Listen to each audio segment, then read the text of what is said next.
So if you thought the housing market has been crazy for the last 2 years, well, that is nothing compared to what's coming. Now, I'm a real estate agent here in San Diego, and I've seen it all in the last 12 to 24 months. We've seen homes going hundreds of thousands of dollars over asking, 20 to 50 offers on a property, no contingency. We're talking no appraisal, no inspection, no loan contingency, all cash offers. We've been up against everything to try and get offers accepted. Man, that sucks! To say it sucks for buyers is a complete understatement. We've seen 20% appreciation on homes in the last year. That means a median home price has gone up 20%. And at the same time, we just saw interest rates rise to the highest that they've been since 2018 at 4.9%. That's right, we're nearing 5% for interest rates right now. Well, the math checks out. Luckily, even in this crazy market, we've been having a ton of success. So if you're just crazy enough to want to actually buy or sell a house right now, my team and I would love to help. We can help you navigate this entire process and come out on top. So let's talk real briefly about how we got here and then how things are going to change moving forward. So this really all started at the beginning of the C crisis. The what? The what? I'm not going to say the word. Let's say the pandemic. Let's go with pandemic. So what happened at the very beginning of this pandemic is everything just kind of froze. There was a small period of time, probably about 2 weeks to a month, where people weren't really buying. They weren't really selling. You know, we had stay-at-home orders. People weren't going out. I'm never leaving this house again. But really, that didn't last too long, and buyers started to come out in droves. They were looking for new properties, but sellers, they weren't as interested in selling. You know, they didn't want strangers through their home. They didn't want to have to deal with buying another property if they didn't have to. Buyers seemed to be way more motivated than sellers at the beginning of the pandemic. And that really held true for the last year and a half. And throughout this whole entire time, demand has stayed really high. And I think the reasons of why people did not want to sell kind of changed. They morphed. At the beginning, people were afraid of having strangers through their home and they didn't know where to go next. Now they really just don't know where to go next because they're seeing how hard it is for buyers to get offers accepted. It's crazy what's going on out there today, huh? They don't want us to join that type of situation. They don't want to have to actually purchase a home, even though they can get a lot of money and create a lot of wealth throughout the sale of their property. So we can look back to many different individual factors as to what caused this. But inflation rose to a record high levels, demand went up to record high levels, and supply went down to record low levels. And that's where we're at right now. So just saying that there's record low inventory, I think is not impactful enough to really show you what's going on right now. We have 1,700 homes for sale in San Diego. This time last year, we had 2,200 homes for sale. Doesn't sound like a major difference, but this time last year, buyers were having a really tough time. They had a really tough time getting offers accepted. They had a really tough time finding properties that are available that met all of their needs. I don't like none of them. If you look at the 3-year average, it's 5,500 homes for sale in San Diego. And that doesn't even get into the 10,000 homes that were for sale in San Diego 6 years ago. Let me remind you, it's been a seller's market in San Diego for the last 10 years.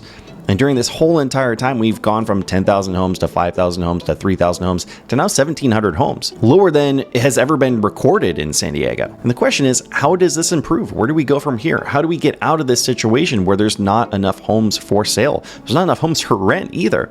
You know, we haven't been building like we should have been building over the last 10 years since the last crash. So now we're in a situation where we're so far behind, we need hundreds of thousands of homes in San Diego to meet demand. And we're building around 10,000 homes a year. So where do we go from here? I mean, the first place that we go is down to that subscribe button. So you can find out more about what's going on in the San Diego market. And also, I do a lot of videos on living your best life here in San Diego. So if those things interest you, definitely hit that subscribe button. But now that we are getting into April of 2022, this is the time where inventory starts to creep up. You know, if you look every single year, there is a dip through December.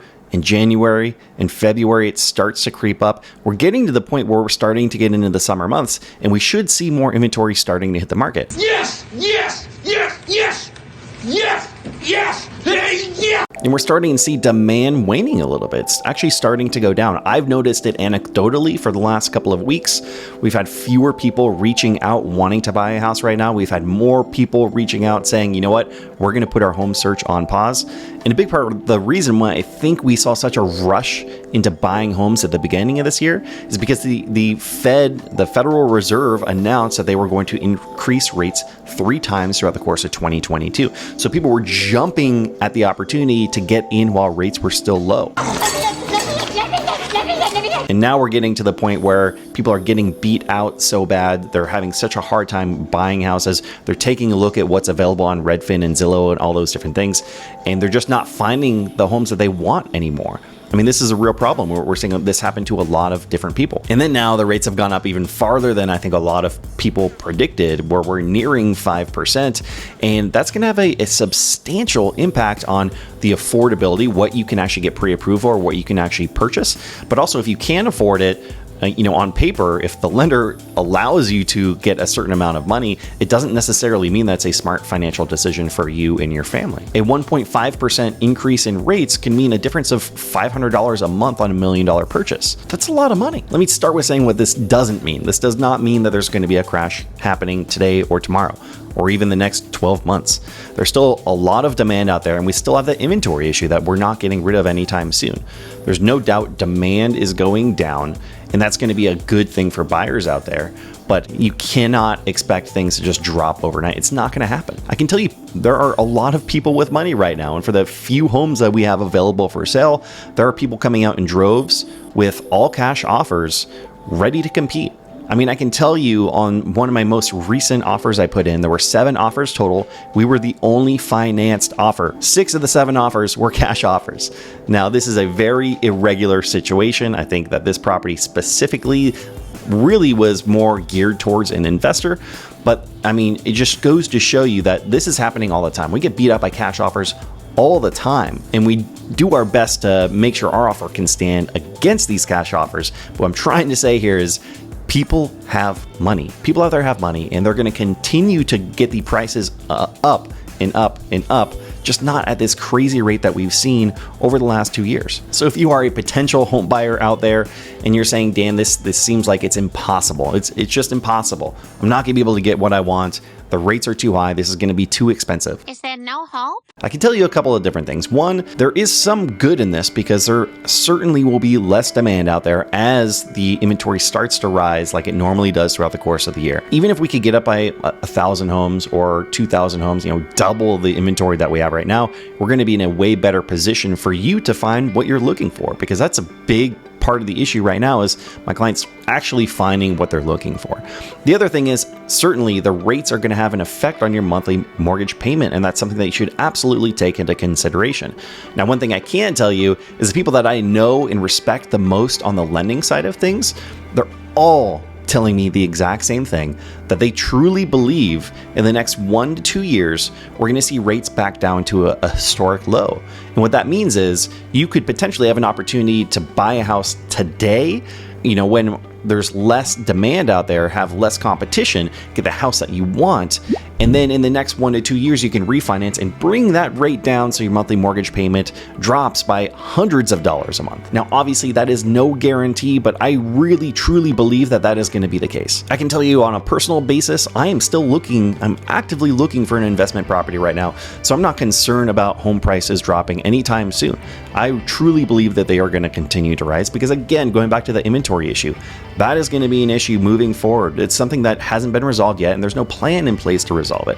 So if you're looking at it from an investment standpoint, I think that you still are making a fantastic investment when you're buying a house right now. Obviously, I'm biased. I'm a real estate agent. I am biased, but that is my genuine opinion. And I can tell you, this doesn't mean that it's going to be easy to buy a house, but it means instead of it being, completely brutal and devastating and so challenging to buy a house, instead of that, I think it's just going to be hard. It's just going to be hard, which is more of a normal situation. Instead of getting worn down week after week after week after week until you finally are able to secure that perfect property for you, you're just going to have maybe a challenging time. You're still going to have to be a little bit competitive. You're not going to be able to offer $100,000 under asking. You're probably going to have to offer over asking in a lot of scenarios. So that's basically what we're looking at for buyers out there.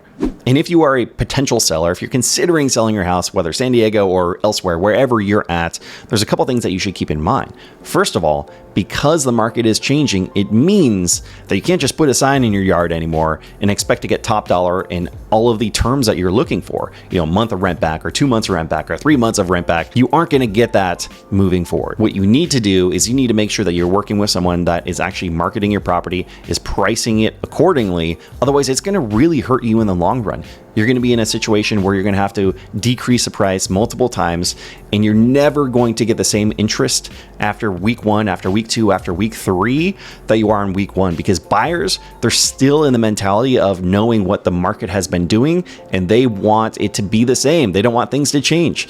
And so that is really, really important to be strategic on the offer price of your home. And also keep in mind, a lot of potential sellers out there have been waiting because they didn't know how it was going to look on the buying side. So there definitely is a silver lining here. If you're selling your house, I think it's a great time price-wise. And then on the buying side, it's just going to be a little bit easier because it's been so tough. It's going to be a little bit easier for you to find the next home. So if there's one thing I could recommend, we only did a very shallow dive into how we got here with this current market. If you take a look at this video here, we went into deep detail on exactly how we got to the situation that we are in this crazy seller's market. Thanks so much for watching. We'll see you next time.